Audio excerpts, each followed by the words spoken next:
you ever heard your phone go off while you're driving and wondering who texted you? You simply pick it up, look at the message, and respond back. In your mind, you think that nothing is wrong with this, but according to an article by DoSomething.org, 5 seconds is the minimal amount of attention that a driver who texts takes away from the road. If traveling at 55 miles per hour, this equals driving the length of a football field without looking at the road. This is a scary thought because no one would ever drive the length of a football field without looking. Texting and driving is dangerous to not only you, but to the others driving on the road. Today, I will be stating why you should not text and drive, how texting and driving can affect you, and what is being done to prevent texting and driving. First, I will explain why you should not text and drive. Texting and driving has become the #1 distraction for many people while they drive. Drivers should be focused on the road and other drivers, not on their cell phones. In Louisiana, if a cop catches you texting and driving, they have the authority to give you a ticket. Texting and driving puts your passengers, other drivers, and pedestrians at risk. When you're texting, your depth perception is altered.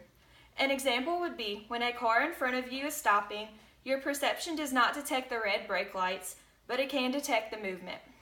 Multitasking is a myth. Everyone thinks that they can do 2 things at one time, but your brain cannot process 2 cognitively demanding things at once. An example is reading a text and driving. Your attention shifts quickly between the 2 tasks you are trying to perform at once.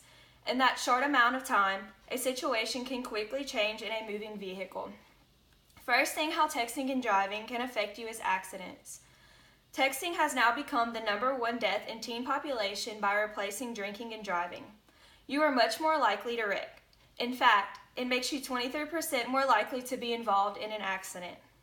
According to the Text and Driving Safety, 1.3 million crashes occur due to the driving using a cell phone. Since texting and driving puts you at a high risk of getting in an accident, you have to make the choice to leave the phone alone and quit the habit of texting and driving. People in their teens and early 20s are more likely alone to have accidents due to the use of their phones. This means that people such as me and you are more likely to get in an accident. The use of your phone also slows down your reaction time. There was a study done with 42 drivers that were ages 16 to 54.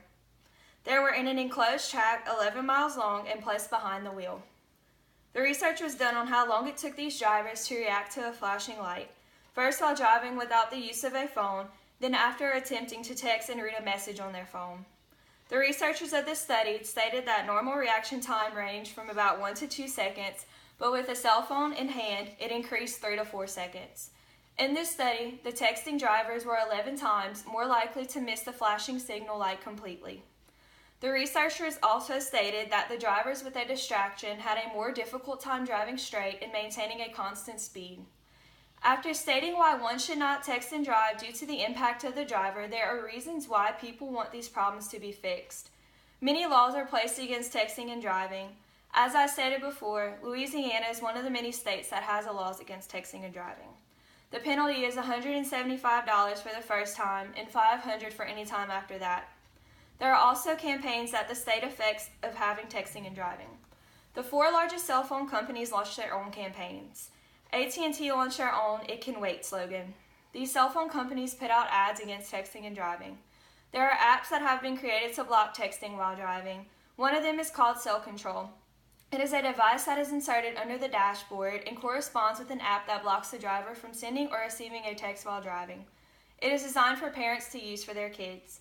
There is another app that silences all texts and calls and sends them an automatic message to let them know that the person is driving. This app will automatically turn on when your vehicle starts moving. The app is called AT&T Drive Mode. I reviewed the issues of texting and driving, how it can affect you, and what is being done to prevent texting and driving. In conclusion, everyone can see the dangers of it. Many may believe that texting and driving is harmless, but I know the outcomes of it and how it can be harmless to me but everyone else around me. So next time you're driving and you get a text message, please don't respond and remember that it can wait.